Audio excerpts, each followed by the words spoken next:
నమస్తే welcome to Nationalist hub. Pahalgam ఉగ్ర దాడికి ప్రతీకార దాడిగా ఆపరేషన్ సింధూర్ ని విజయవంతంగా చేపట్టాయి భారత త్రివిధ దళాలు. భారత ప్రభుత్వం ఇచ్చిన ఫ్రీడమ్ ని సద్వినియోగం చేసుకుంటూనే భారత త్రివిధ దళాలు ఈ ఆపరేషన్ సింధూర్ ని విజయవంతంగా నిర్వహించాయి. 9 టెర్రర్ ప్లేసెస్ లో టెర్రర్ స్థావరాలని ధ్వంసం చేయడమే కాదు, ఇంకా చెప్పాలంటే పాకిస్తాన్ని అష్టదిగ్బంధనం చేసే విధంగా ప్రపంచానికి ఎక్స్పోజ్ చేసే ఒక అద్భుతమైన చర్యగా ఈ ఆపరేషన్ సింధూర్ ని మనం అభివర్ణించవచ్చు. అండ్ ఆపరేషన్ సింధూర్ కి సంబంధించి టేక్ అవేస్ గురించి వాటి గురించి నేను రైట్ యాంగిల్లో ఒక వీడియోలో వివరంగా చెప్పాను. అండ్ రాబోయే ఎస్కలేషన్స్ ఏ విధంగా ఉండబోతున్నాయనే అనాలిసిస్ లోకి మిగతా వీడియోల్లో కూడా మనం మాట్లాడుతున్నాం.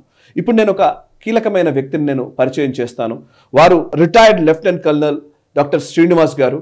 వారు కశ్మీర్లో అటు నార్త్ ఈస్ట్లో స్వయంగా గ్రౌండ్లో వర్క్ చేసినటువంటి వ్యక్తి. గ్రౌండ్లో ఉన్నటువంటి పరిస్థితులు, నిజానికి సైనిక సామర్థ్యానికి సంబంధించి, సైనిక శిక్షణకు సంబంధించినటువంటి విషయాల్లో విశేషమైన అధ్యయనం చేసినటువంటి ఎక్స్పర్ట్గా వారిని చెప్పాల్సి ఉంటుంది. అండ్ అనేక మంది యూత్ ఎవరైతే ఈ సైన్యంలో చేరాలనుకుంటున్న వాళ్ళకి శిక్షణ ఇవ్వడం దగ్గర నుంచి ఈవెన్ సైన్యంలో శిక్షణకు సంబంధించినటువంటి టాక్టికల్ ట్రైనింగ్స్కి సంబంధించిన వాటిల్లో కూడా కీలకంగా వ్యవహరించినటువంటి వ్యక్తి, లెఫ్టినెంట్ కల్నల్గా పనిచేసినటువంటి వ్యక్తి డాక్టర్ శ్రీనివాస్ గారు. వారిని పరిచయం చేస్తున్నాను. నమస్కారం sir. Thank you Srinivas garu. Welcome sir. Jai Hind and salute to Indian army and Indian defence forces. నిజంగా మీ అందరి కృషి వల్లనే మీరు ప్రాణాలు ఫనంగా పెట్టి ఆ సరిహద్దుల్లో ఉండి మా కోసం అహరహము శ్రమించి గస్తీలో భద్రతను మీరు పెంచి మమ్మల్ని కాపాడుతూ వచ్చారు. ఫస్ట్ మీ సర్వీస్కి మేము నమస్కరిస్తున్నాము. ధన్యవాదాలు. ఇప్పుడు మీరు సర్వీస్ అయిపోయినప్పటికీ, వెటరన్గా ఉన్నప్పటికీ ఇంకా మీరు సేవ చేస్తూనే ఉన్నారు. సో ఆపరేషన్ సింధూర్ గురించి ఒక సైన్యంలో పనిచేసినటువంటి వ్యక్తిగా, ఒక కల్నల్గా మీ అభిప్రాయం ఏంటి? ముందుగా ఈరోజు ఈ కార్యక్రమాన్ని నన్ను ఆహ్వానించి ఈ నేషనలిస్ట్ క్లబ్లో మొట్టమొదటిసారిగా మాట్లాడడానికి అవకాశం ఇచ్చిన మీకు ప్రత్యేక ధన్యవాదాలు సార్. భారత ప్రభుత్వం మోదీ గారి నాయకత్వంలో ఈరోజు మనం ఒక పండుగలాగా జరుపుకుంటున్నాం.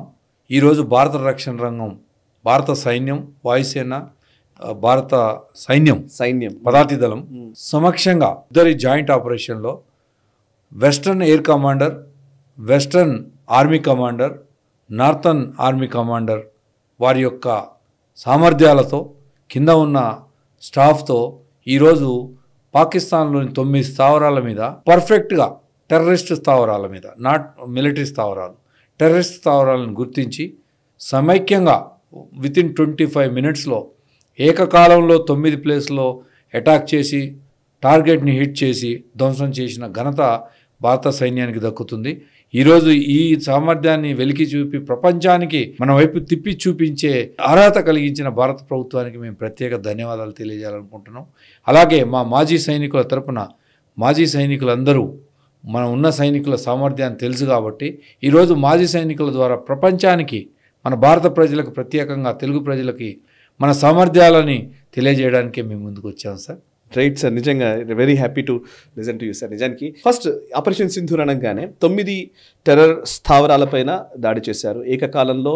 25 నిమిషాల వ్యవధిలో, మీరు చెప్పినట్టు 25 నిమిషాల వ్యవధిలో మనం కొట్టేశాం. సో నిజానికి టెర్రర్ స్థావరాలను గుర్తించడము, ఇంటెలిజెన్స్ గ్యాదరింగ్ ఉంటుంది ఇందులో, టాక్టికల్. నిజానికి మాట్లాడితే ఫస్ట్ సమాచార సేకరణ, ఆ సమాచారాన్ని ధృవీకరించుకోవడము, ఇవి చేసుకున్న తర్వాత మళ్ళీ అటాక్ చేయాలంటే ఇంకొక వ్యూహము.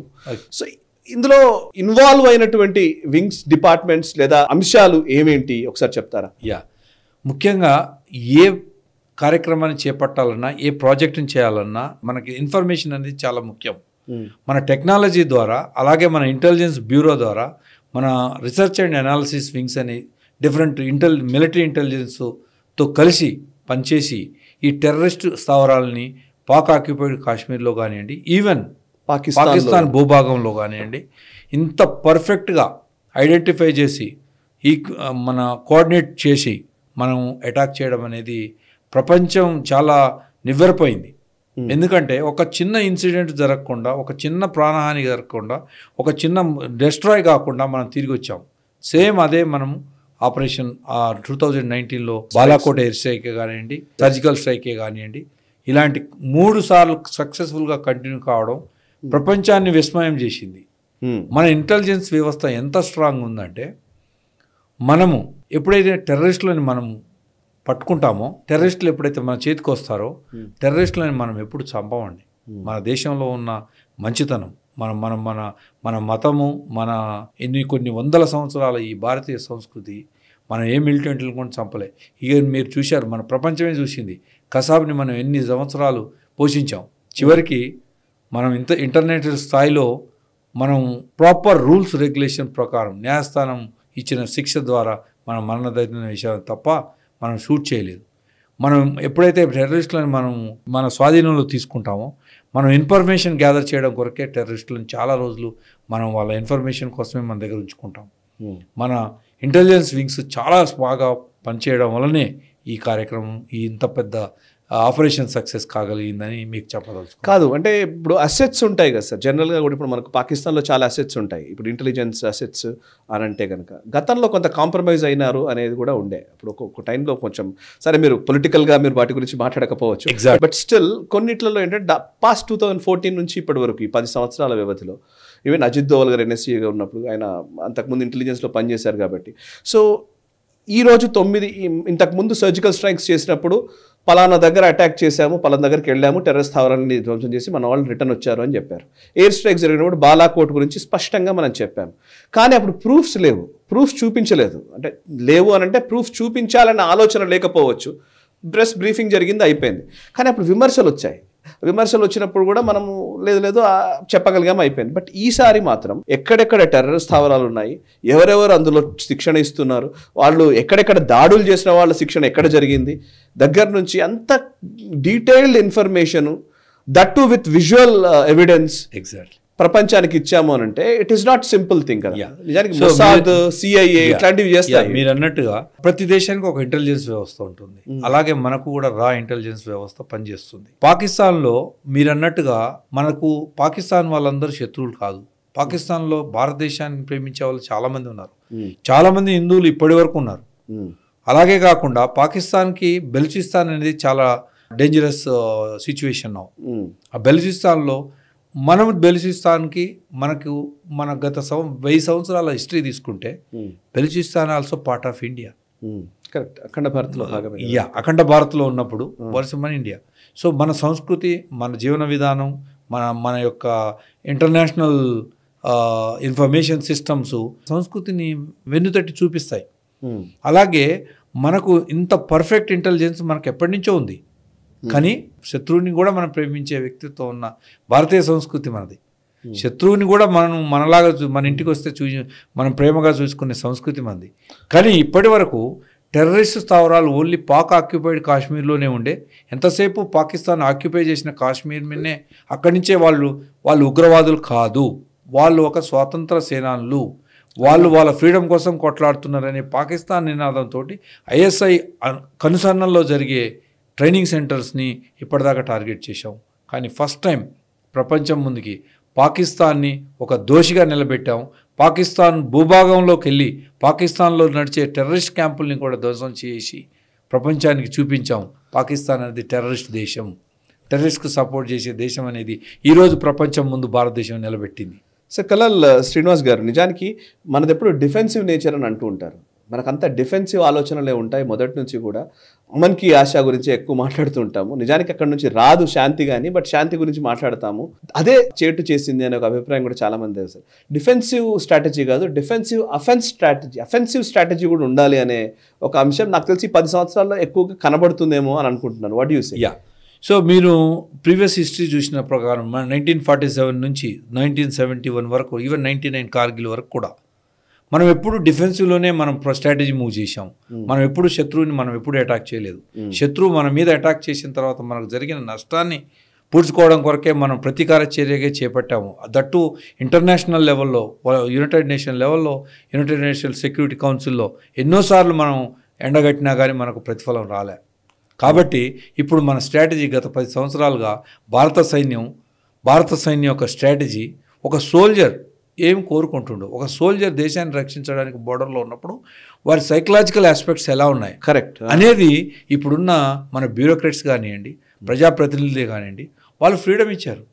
ఈరోజు మనం ఎఫెన్సివ్ మోడ్లో ఉన్నామంటే ఓన్లీ కారణం just same soldiers, correct, same organisation, but now we are in offensive mode. We are fearless soldiers now. So what is the difference? మీరు సర్వీస్లో పనిచేసినప్పటికీ, శ్రీనగర్లో మీరు పనిచేశారన్నారు, మీరు కాశ్మీర్లో పనిచేశారు. కాశ్మీర్లో మీరు పనిచేసిన కాలానికి ఇప్పటికీ వచ్చిన తేడా ఏంటి? కాశ్మీర్ డిఫెన్స్ ఫోర్సెస్ 1990s నేను ఉన్నప్పుడు, బిఫోర్ 1999 కార్గిల్ వరకు కూడా ఎప్పుడు సెల్లింగ్స్ అవుతుండే. మనం ఎప్పుడు అటాక్ చేసేవాళ్ళం కాదు. వాళ్ళ నుంచి మాత్రం ఎప్పుడు సెల్లింగ్స్. వాళ్ళకే ఆర్డర్స్ ఎలా వస్తాయి అనేది మనకు తెలియదు, కానీ మనకు మాత్రం ఎప్పుడు ఆర్డర్స్ అనేవి ఉండవు. Okay, safe yourself, keep your under bunkers, keep your assets under bunker, don't react, don't retaliate. ఇదే this is words. Now 2020 what we are seeing, 2020s is completely different. Now every soldier who is in the border is fearlessly is doing his job. Every commander is having his own style of command. He is having a fearless actions he is doing. Pakistan doesn't have a dare to fire frequently to us now. ఓకే, పాకిస్తాన్ సానుభూతి పరులు ఉండేది కదా Kashmir valley. నేను కూడా have been to Kashmir valley, చాలా కొన్ని reports చేస్తూనే ఉన్నాను. రెగ్యులర్గా మేము అక్కడ ఉన్న వాళ్ళతో మాట్లాడుతూనే ఉంటాం. కాశ్మీర్ వ్యాలీలో ఇంతకు ముందు ఈ స్టోన్ పెల్టింగ్ అని ఇంకోటని బేసికల్లీ పాకిస్తాన్ సానుభూతి పరులు, ఉగ్రవాదులకు సహకరించే వాళ్ళు ఎక్కువగా ఉన్న టైంలో అక్కడ నిజంగా సోల్జర్గా పనిచేయడం అనేది చిన్న విషయం కాదు. నిజానికి వెరీ టఫ్. కొన్ని సందర్భాల్లో షోపియాన్, గిపియాన్, కుల్గాన్ ఇట్లాంటి ప్రాంతాల్లో అయితే ఎప్పుడు ఎవడెక్కడి నుంచి దాడి చేస్తాడో తెలియని ఒక అభద్రత వాతావరణం ఉండేది. సో ఇప్పుడు అది మారిపోయిందా? ఈవెన్ పాకిస్తాన్ ఆక్యుపైడ్ కాశ్మీరే కాకుండా ఓన్లీ కాశ్మీర్ జమ్మూలో కాకుండా కాశ్మీర్, శ్రీనగర్ పైన ఏ ప్రాంతంలో సోఫియానే కానివ్వండి, మీరు తీసుకున్నట్టుగా అసలు మన దేశంలో మనల్ని మన సైన్యంగా భావించలేదు. వాళ్ళు ఎప్పుడు మనల్ని శత్రువులుగానే చూశారు. అక్కడున్న పబ్లిక్ ఎప్పుడైనా పాకిస్తాన్ ప్రేరేపిత ఉగ్రవాద కార్యక్రమాలు చేసే వాళ్ళకే సపోర్ట్ చేశారు తప్ప మన డిఫెన్స్ ఫోర్సెస్ కానీ, మన పారామిలిటరీ ఫోర్సెస్ డిప్లాయ్ కానీ మనం ఎప్పుడు చూడలేదు. లోపల ఒకవేళ ఉన్నా వీళ్ళ నుంచి వచ్చే థ్రెట్ పెద్దది కదా. ఎగ్జాక్ట్లీ. మనకు ఎవరైనా మంచినీళ్ళు వాళ్ళ వాటర్ ఇచ్చినా, మన ఒక సోల్జర్ ఏమన్నా అన్కాన్షియస్ అయి పడిపోయి వాటర్ ఇచ్చినా వాళ్ళు ఫియర్ గా ఉండే, భయపడతారు. నువ్వు వాటర్ ఇచ్చావంటే సో పాకిస్తాన్ సైడ్ నుంచి ఈ ఫైనాన్షియల్ సపోర్ట్ అనేది ఎప్పటి వరకు అయితే వస్తుందో, ఎప్పుడైతే మనం బార్డర్స్ని సీల్ చేసి అవన్నీ కంట్రోల్ చేయగలిగామో, ఎప్పుడైతే ఆర్టికల్ 370 కంటే ముందు armoured forces special power act ఉపయోగించి అప్సా ఉపయోగించి మనం ఏదైతే రాష్ట్రపతి పరిపాలన విధించి లాస్ట్ 8 years నుంచి కంట్రోల్ చేశామో, మొత్తం జమ్మూ కాశ్మీరు ప్లస్ పాక్ ఆక్యుపైడ్ కాశ్మీర్ నుంచి వచ్చే థ్రెట్స్ అన్నీ చాలా తక్కువైపోయాయి. సో దాని పర్యవసనమే గవర్నమెంట్ తీసుకున్న నిర్ణయం ఆర్టికల్ 370. ఆర్టికల్ 370 తీసుకున్న తర్వాత పాకిస్తాన్ ఏదైతే కోరుకుందో అది జరగట్లేదు. కాబట్టి వాళ్ళ ఆక్రోషం డిఫరెంట్గా ఉంది, పూర్తి డిఫరెంట్గా ఉంది. ఇప్పుడు మన కాశ్మీర్ ప్రజలు కూడా అమన్ను, శాంతిని కోరుకుంటున్నారు. వాళ్ళకు డిఫరెన్షియేషన్ తెలిసి వచ్చింది. పాకిస్తాన్ ఎంత డ్యామేజ్ చేసిందో, వాళ్ళు ఎంత డ్యామేజ్ అయ్యారో తెలిసింది. కానీ ఇప్పుడు జరిగిన ఈ పహల్గామ్ అటాక్ అనేది భారతదేశంలో ఉన్న 140 కోట్ల ప్రజల మీద చేసిన దాడిగా ప్రజలు ఫీల్ అయ్యారు. ఇప్పటివరకు సోల్జర్లే చనిపోతుండేవారు, సోల్జర్ స్థావరాల మీద అటాక్ అవుతుండేవి. కానీ ఇప్పుడు చేసింది ఒక దాదాపు 8-10 రాష్ట్రాల్లో ఉన్న టూరిస్టుల మీద, అమాయక ప్రజల మీద, అది దట్టు మెయిల్స్ టార్గెట్ చేసి ఒక మతాన్ని ఐడెంటిఫై చేసుకుంటూ అటాక్ చేయడం అనేది భారత ప్రజల్లో చాలా అసలు ఆక్రోశం, ఆవేశం వచ్చేసింది ఈరోజు. రైట్. ఇంకొకటి డిఫెన్స్ ఫోర్సెస్కి సంబంధించి ఇప్పుడు నిజానికి పాకిస్తాన్తో నేను కొంచెం ఆప్టిక్స్లో కూడా చూస్తే సార్, పాకిస్తాన్ ప్రధాని యునైటెడ్ నేషన్స్లో మాట్లాడతాడు అనుకోండి, భారత ప్రధాని మాట్లాడాలి. పాకిస్తాన్ విదేశాంగ మంత్రి మాట్లాడతారు, భారత విదేశాంగ మంత్రి మాట్లాడతారు. పాకిస్తాన్ ఆర్మీ చీఫ్ ఒకటి మాట్లాడితే ఇండియన్ ఆర్మీ చీఫ్ మాట్లాడాలి. ఇట్లా ఉండేది. ఈవెన్ సర్జికల్ స్ట్రైక్స్ టైంలో కూడా ఇండియన్ ఆర్మీ చీఫ్ వచ్చి మీడియాకి వివరాలు తెలియజేశారు, ఇట్లా స్ట్రైక్ చేశామని. ఇండియన్ ఎయిర్ ఫోర్స్ చీఫ్ వచ్చి బాలాకోట్ ఎయిర్ స్ట్రైక్స్ గురించి వివరించారు. బట్ వాటికి భిన్నంగా ఈరోజు ఉన్న పరిస్థితుల్లో మనం యాక్చువల్ నిజానికి పాకిస్తాన్ పైన దాడి చేసిన తర్వాత మనం వచ్చింది, విక్రమ్ మిస్రీ గారు ఫారెన్ సెక్రటరీ వచ్చారు, అండ్ కల్నల్ స్థాయిలో ఉన్నటువంటి ఒక మహిళ వచ్చారు, and Sofiya Qureshi, and wing commander Vyomika Singh వచ్చారు. వింగ్ కమాండరు లేకపోతే కల్నల్ స్థాయిలో ఉన్న వ్యక్తులు పాకిస్తాన్ లాంటి దేశం పైన ఇంత పెద్ద దాడి చేసిన తర్వాత, ఒక స్థావరాలపైన ఇంత పెద్ద అటాక్ చేసి ప్రపంచానికి తెలియజేస్తున్న టైంలో మీడియా ముందుకు వచ్చి బ్రీఫ్ చేయడం అనేది గతంలో ఎప్పుడన్నా చూసామా? ఇది దేనికి సంకేతం? అండ్ ఈవెన్ మీరు యునైటెడ్ నేషన్స్లో కూడా ఇదే ఈ మధ్యకాలంలో కనబడుతోంది. పాకిస్తాన్ ఫారెన్ మినిస్టర్కి రిప్లై మన డిప్లొమాట్స్ ఇస్తున్నారు ఎగ్జాక్ట్లీ రిప్లై ఇవ్వాలంటే. సో అంటే మన యంగ్ ఫోర్సెస్ని లేకపోతే యంగ్స్టర్స్ని పెద్ద స్థాయిలో వాళ్ళని పెట్టి ఏం మెసేజ్ ఇవ్వాలనుకుంటుంది భారత ప్రభుత్వం? అండ్ ఒక వెటరన్గా మీ అభిప్రాయం ఏంటి? మీరు ఈ విశ్లేషణ చాలా కరెక్ట్గా అధ్యయనం చేశారు సార్. దీన్ని మన భారతదేశం దృష్టికి, తెలుగువారి దృష్టికి తీసుకొస్తున్నారు. ఒకప్పుడు ఒక ఆపరేషన్ జరిగిందంటే ఒక జనరల్ వచ్చి ప్రెస్ స్టేట్మెంట్ ఇచ్చేవాడు. ఈరోజు ఒక కల్నల్, దట్టు ఒక లేడీ, కమ్యూనికేషన్ డిపార్ట్మెంట్లో సిగ్నల్స్లో పనిచేసే colonel Qureshi, wing commander Vyomika Singh. So వీళ్ళిద్దరు ఒక middle management, middle commanders, on ground commanders, on ground commanders, operations control చేసే అధికారుల స్థాయిలో ఉన్న ఆఫీసర్లు ఈరోజు మన భారత ప్రజలకి ప్రపంచానికే ప్రెస్ స్టేట్మెంట్ ఇవ్వడం అనేది ఇది ఒక కొత్త చరిత్రకు నాంది పలికింది. ఒక కొత్త వరవడికి, యూత్కు నాంది పలికింది. దట్టు ఎంతోమంది 20 లక్షల మంది భారత సైన్యంలో దాదాపు 60,000 మంది ఆఫీసర్లు ఉంటే 60 మంది ఆఫీసర్లో ఉమెన్ ఆఫీసర్లు వచ్చి బ్రీఫ్ చేయడం అనేది మన దేశం ఏ నాగరికతనికి ప్రపంచానికి చూపిస్తుందో అర్థం కావాలి. కరెక్ట్ కరెక్ట్ కరెక్ట్ నిజం. That operation Sindoor. సింధూర్ అంటే తిలకం, తిలకం. సో ప్రపంచం తెలియకున్నా కానీ భారత ప్రజలకి ఆ సింధూర్ అనే విషయం ప్రతి భారత స్త్రీ, హిందూ స్త్రీ నుదిటిలో పెట్టుకునే బొట్టు. ఆ నుదిటిలో పెట్టుకున్న బొట్టుని 24 మంది సామాన్య మేల్ పాపులేషన్, మేల్ని ఈ టెర్రరిస్టులు చంపారు, పురుషుల్ని చంపారు. సో అది స్త్రీల ముందు, వాళ్ళ ఫ్యామిలీస్ ముందు. అంటే మనం స్త్రీకి అత్యంత గౌరవమైన విషయం నుదిటిలో తిలకం బొట్టు. అలాంటి పుణ్యస్త్రీకి తిలకం నుదిటిలో ఉన్న సింధూర్ని తీసేస్తే ఈరోజు అదే సింధూర్ అనే పేరుతోటి భారత ప్రధాని ఇలాంటి ఆపరేషను ప్రపంచంలో, భారతదేశంలో ఇంతవరకు ఇలాంటి పేరున్న ఏ ఆపరేషను భారత సైన్యం చేయలేదండి. ఓకే, ఇది ఒక కొత్త వరవడిని, ఒక సమగ్రతని, ఒక భారత నారికి ఇచ్చే విలువని ఈరోజు మన ప్రభుత్వం ఈ పేరు పెట్టి ముందుకు కదిలింది. సక్సెస్ఫుల్గా సక్సెస్ అయ్యి వచ్చింది. యాక్చువల్లీ ప్రపంచానికి ఈ మెసేజ్ ఇచ్చే ప్రయత్నం. దీంట్లో ఆర్మీ పరంగా ఈవెన్ టాక్టికల్ ట్రైనింగ్స్ కానివ్వండి, నిజంగా స్ట్రాటజిక్గా ఆపరేషన్స్ నిర్వహించడం కానివ్వండి, వీటిల్లో కొన్ని అభివృద్ధి చెందిన దేశాలు లేకపోతే డిఫెన్స్ పరంగా చాలా బలమైన దేశాలుగా చెప్పబడుతున్నాయి. లైక్ ఫర్ ఎగ్జాంపుల్ ఇజ్రాయెల్ కావచ్చు, లేకపోతే USA కావచ్చు, ఇట్లాంటివి కొన్ని ఉంటాయి. ఇప్పుడు ఈవెన్ వాళ్ళ ఇంటెలిజెన్స్ గ్యాదరింగ్ వేరు, వాళ్ళ సైనిక సామర్థ్యం వేరు, ఇవన్నీ ఎప్పుడు అందరూ చెప్పుకుంటూ ఉంటారు. ముఖ్యంగా మొసాద్ గురించి చెప్తూ ఉంటారు. ఇంటెలిజెన్స్ అంటే వాళ్ళకి ఏం తక్కువ, మనం అసలు యాక్చువల్లీ రా ఇంటెలిజెన్స్ ఈరోజు అది ప్రూవ్ చేసింది. వీఆర్ ఈక్వల్ టు లేదా ఇంకా అంతకంటే ఎక్కువ అన్న దాన్నే ప్రూవ్ చేసింది మొసాద్ గిసాద్ వీళ్ళన్నిటికంటే కూడా. ఇప్పుడు ఫర్ ఎగ్జాంపుల్ ఆపరేషన్స్ విషయంలో చూస్తే ఇప్పుడు ప్రిసైజ్డ్ అటాక్స్ అనే మాటను పదే వాడారు. యాక్చువల్లీ వ్యోమికా సింగ్ చెప్పిన మాట నేను చెప్తున్నాను. నీష్ టెక్నాలజీని వాడాము and careful selection of war heads, ఈ పదాలు ఉన్నాయి కొన్ని, అండ్ ప్రిసిషన్ క్యాపబిలిటీ.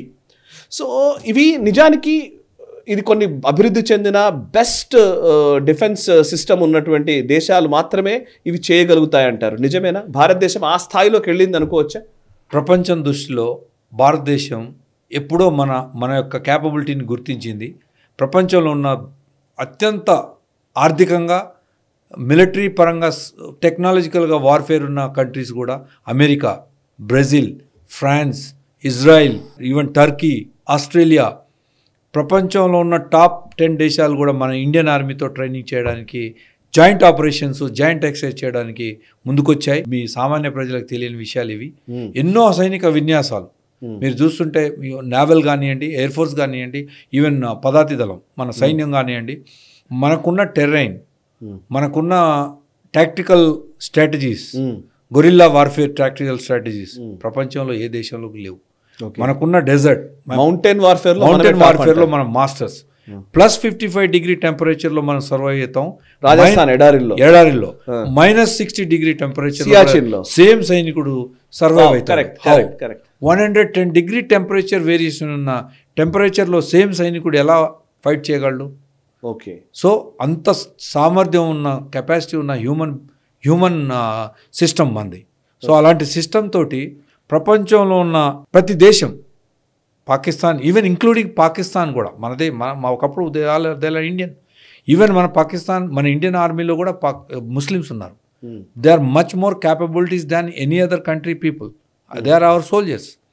విభిన్న మతాలు, విభిన్న రిలీజియన్స్లో ఉన్న సోల్జర్స్ ఉంటాం మనం, కానీ మేము ఈక్వల్గా కలిసి ఆపరేషన్ చేస్తాం. నేను చెప్పాలని ఏమనుకుందంటే, ప్రపంచం ఈరోజు మన వైపు చూస్తుంది. ప్రపంచం చూస్తుందే కాదు, ఈరోజు మనం ప్రపంచానికి చూపించాం మనం ఎంత క్యాపబుల్గా, సైంటిఫిక్ వార్ఫేర్లో మనం ఎంత అడ్వాన్స్ టెక్నాలజీగా, ఎంత ఎఫెక్టివ్ ఇంటెలిజెన్స్ తోటి మనం పనిచేసాం, ఎంత టార్గెట్ని స్ట్రాటజికల్గా మనం డెస్ట్రాయ్ చేసాం. అది ఈవెన్ ఇజ్రాయెల్ కూడా చేయలేకపోయింది. ఈవెన్ ఇప్పుడు కొలెటరల్ డ్యామేజ్ ఉంది, చాలా మంది civilians. Exactly. Even Russian and Ukraine war జరుగుతుంది, లాస్ట్ 2 years నుంచి వార్ జరుగుతుంది. They still there fighting, but we are more capable than any other country in the world. Even human as a soldier, physical ఎబిలిటీస్లో కానివ్వండి, tactical ఎబిలిటీస్లో కానివ్వండి, టెక్నాలజీలో కానివ్వండి, మనమంతా చాలా సుపీరియర్గా ఉన్నామని ఈరోజు ప్రపంచం మన మీడియా ద్వారా గుర్తిస్తుంది తప్ప, ఆల్రెడీ అడ్వాన్స్ కంట్రీస్ ఎప్పుడో గుర్తించి మనతో జాయింట్ ఆపరేషన్ చేయడానికి ఎన్నోసార్లు ఇండియా వచ్చి ట్రైనింగ్ చేసిపోయాయి. చాలా వాటికి మనమే ట్రైనింగ్ చేస్తాం. ఏ స్థాయిలో ఇస్తాం అండి? మనము ఈవెన్ జవాన్ సోల్జర్స్ నుంచి ఒక కమాండర్ స్థాయి వరకు కూడా మనమే ట్రైనింగ్ ఇస్తాం. ఓకే. ఈవెన్ ప్రపంచంలో ఉన్న ఆర్మీలందరికీ ఒక జాయింట్ ఎక్సర్సైజ్ జరుగుతుంది, that is called Cambrian petrol. దాంట్లో ఒక 100 kilometers రన్నింగ్, ఒక 50 kilometers mountaineering, different weapons use చేసుకుంటూ ఫైరింగ్. సో ఇలాంటి క్యాంబ్రియన్ పెట్రోల్స్ అని ఒక కాంపిటీషన్ జరుగుతుంటాయి ప్రపంచంలో. ఎన్నోసార్లు ఆ కాంపిటీషన్లో ఇండియన్ ఆర్మీ విన్ అయింది. సో అలాంటి సామర్థ్యం ఉండబట్టే వాళ్ళు మన క్యాపబిలిటీని గుర్తించి మనతో ట్రైనింగ్ చేయడానికి మౌంటైన్ వార్ఫేర్స్ కానీ, గెరిల్లా వార్ఫేర్స్ కానీ, డెజర్ట్ వార్ఫేర్ కానీ చేయడానికి ముందుకు వస్తారు.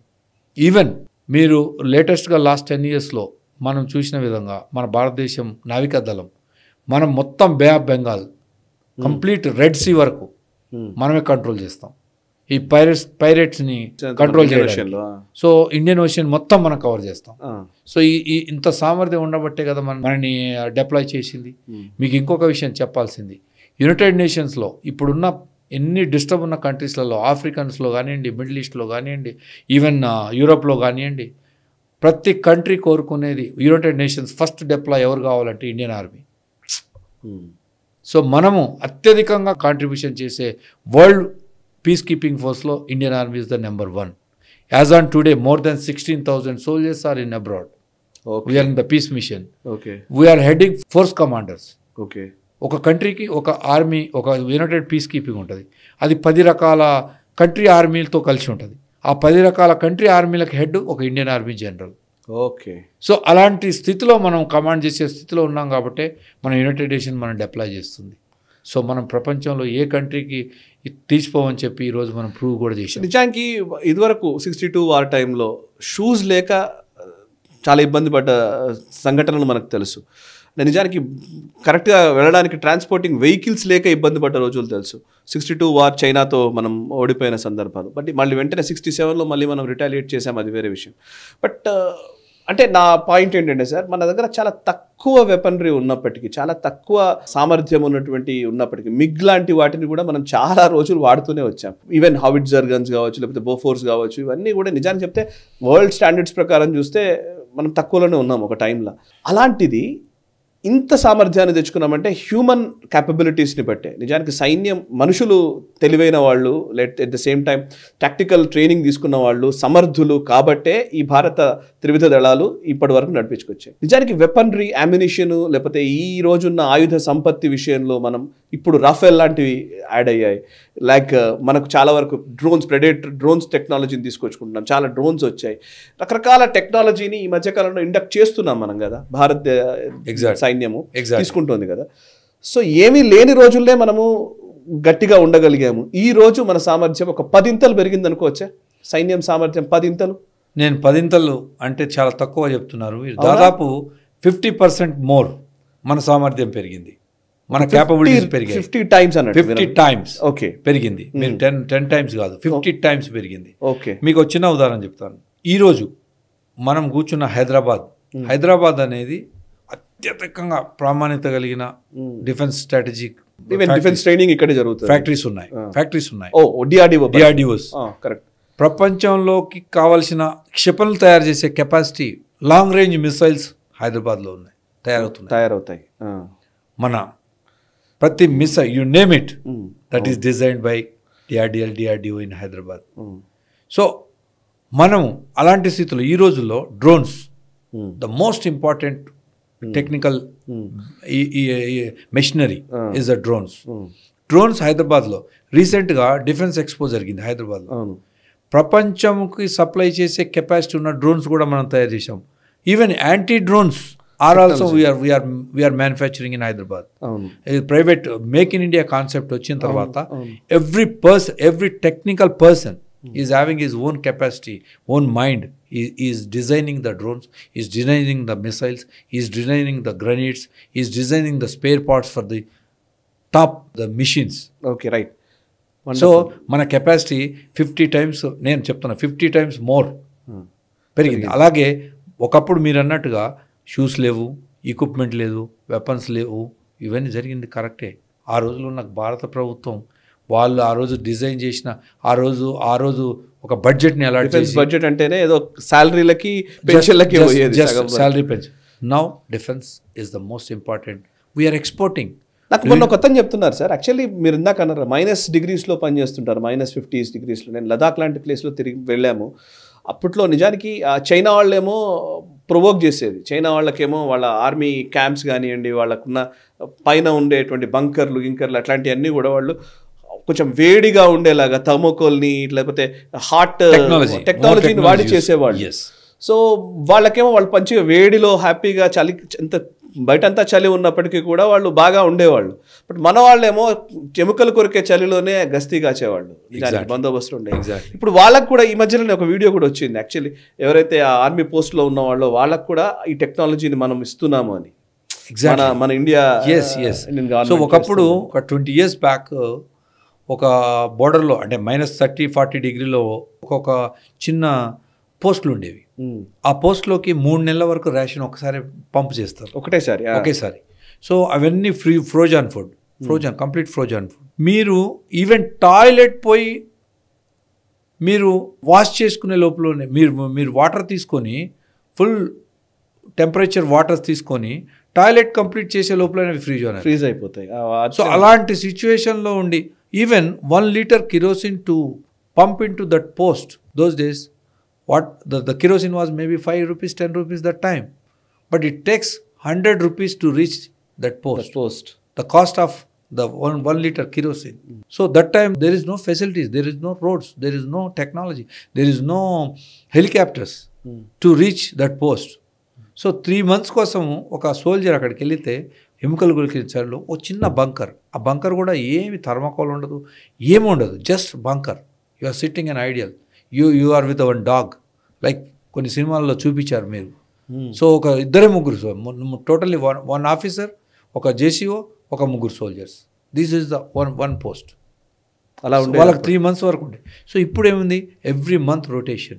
We are rotating the soldier because -60 degree టెంపరేచర్లో ఉన్నప్పుడు 40 degree టెంపరేచర్ పైన ఉన్నప్పుడు నీ బ్రెయిన్ డ్యామేజ్ అవుతుంది. Is your human body completely deteriorated conditions. So he lose his conscious. So he completely. So ఇప్పుడు జరగట్లేదు, ఇప్పుడు మొత్తం షెఫిల్ చేస్తున్నాం. మన దగ్గర మనకు కూడా -40 degree టెంపరేచర్ తట్టుకునే లాంటి క్లోత్స్ ఇచ్చారు, జాకెట్స్, షూస్ ఉన్నాయి. ఈరోజు now we procured, we manufacturing, we're exporting those equipments to the world. So మీరు అంటార్కిటా లాంటి ప్రాంతాలకు మనం ఎక్స్పెడిషన్ పోయేందుకు మనం తయారు చేసి ఇస్తున్నాం. Naya Bharat and make India option వచ్చిన తర్వాత అసలు మీ అన్బిలీవబుల్గా హైదరాబాద్లో ఉన్న స్టార్టప్ కంపెనీస్, మీరు రీసెంట్లీ డిఫెన్స్ ఎక్స్పోలో నేను పర్సనల్గా విజిట్ చేశాను. N number of variety of drones, frequencies, even much beyond what we are there in the last 5 years back, 3 years back. Now they are overcoming even anti-drone systems. Now our capability is 8 kilometers, 10 kilometers in anti-drone system, but the scientists are ready to develop for 20-25 kilometers if they get the chance to develop. So I recently met with the youngsters who are in the DRDOs and who are with the IITians. So మన దేశము కొన్ని లక్షల మంది IITian తయారు చేస్తుంది, కానీ వాళ్ళ టెక్నాలజీని, వాళ్ళ మైండ్ని మనం వాడుకోవట్లేదు. వాళ్ళు they are flying, they are going back to Australia, they are going to America, they are going to Canada. Why can't our government will given a chance to serve with the defense forces with India? They should not be a soldier wearing a uniform, but he should be a scientist with the rank, like he's a captain, he's a major, he's a colonel. So అలాంటి ర్యాంకులు ఇచ్చి భారత ప్రభుత్వం కనుక మన IITNC మన మైండ్స్ని, brilliant minds are going out. Only ordinary people, middle class and below, middle talent in below only in our country. Correct. మన మిడిల్ అండ్ బిలో ఉన్న కంట్రీస్కే ఇంత టాలెంట్ ఉంటే మన IITians లక్షల మంది బయటకు వెళ్ళిపోతున్నారు. వాళ్ళ టాలెంట్ మన కంట్రీలో ఉంటే మనం ఎక్కడ ఉంటాం? ప్రపంచం మన చేతిలో ఉంటాం. Okay, so finally operation Sindoor ద్వారా ఇచ్చిన మెసేజ్ ఏంటి? ప్రజలకి ఏం చెప్తారు? భారత ప్రభుత్వం తీసుకున్న ఈ ఆపరేషన్ సింధూర్ అనే ప్రతిచర్య ప్రపంచానికి చూపిస్తుంది భారతదేశం టెర్రరిస్టులను సహించదు. పాకిస్తాన్కి ఒక మెసేజ్ ఇస్తుంది, we can come into your house and we kick you. So this is what we wanted to tell. And 140 కోట్ల మంది ప్రజలకి భరోసా ఈరోజు, ప్రతి భారతీయుడు గర్వెత్తుకొని తిరిగే విధంగా ఈరోజు మనం ఆపరేషన్ సక్సెస్ఫుల్గా పాకిస్తాన్ భూభాగంలో 100 కిలోమీటర్ల వరకు వెళ్ళి కూడా మనం ఫైర్ చేసి వచ్చాం. ఇది ఒక మెసేజ్. ప్రవాస భారతీయులందరూ గర్వంగా తల ఎత్తుకునే విధంగా, ప్రపంచంలో ఉన్న ప్రవాస భారతీయులందరూ ఎస్ మేరా భారత్ మహాన్ అని చెప్పుకునే విధంగా ఈరోజు మన భారత ప్రభుత్వం తీసుకున్న చర్య, మన భారత సైన్యం చూపించిన శౌర్యత ఈరోజు మన ముందుంది. ఈరోజు ప్రపంచంలో మనం ఈరోజు ఒక ఆగస్ట్ 15 లాగానో, ఈరోజు ఒక 26 జనవరి లాగానో, ఇది ఒక ఈరోజు 7th మే అనేది మన ప్రపంచ చరిత్రలో, ఒక భారత చరిత్రలో గుర్తుపెట్టుకునే దినం.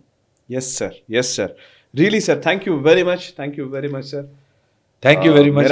భారత్ మహాన్ అన్న మాటని నిజంగా చాలా గట్టిగా యాక్షన్లో చూపించిన భారత త్రివిధ దళాలకి, లేకపోతే భారత ప్రభుత్వానికి సెల్యూట్ చెప్తూ, అండ్ మీ కృషికి salute sir. Thank you very much. Thank you. జై హింద్, జై భారత్. జై హింద్ సార్, జై భారత్.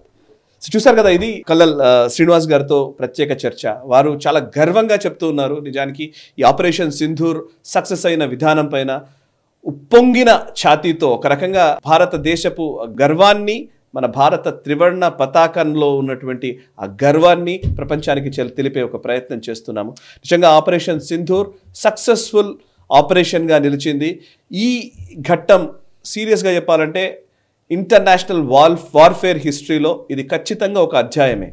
సో ఇట్లాంటి ఘనత సాధించినటువంటి మన సైన్యానికి, అధికారులకి, ప్రభుత్వానికి ధన్యవాదాలు తెలుపుతూ, అభినందనలు తెలుపుతూ ఈ చర్చను ముగిస్తున్నాను. మనసా వాచా కర్మణ, దేశహితం కోసం నేషనలిస్ట్ హబ్. ఈ వీడియో మీకు నచ్చినట్టయితే లైక్ చేయండి, 10 మందికి షేర్ చేయండి. అలాగే కామెంట్ల రూపంలో మీ అభిప్రాయాలను మాతో పంచుకోండి. Nationalist hub group of channels ను సబ్స్క్రైబ్ చేసుకుని తెలుగునాట జాతీయవాద జర్నలిజాన్ని ప్రోత్సహించండి. ఈ వీడియో కింద ఉన్న బెల్ ఐకాన్ పై క్లిక్ చేయడం మర్చిపోవద్దు.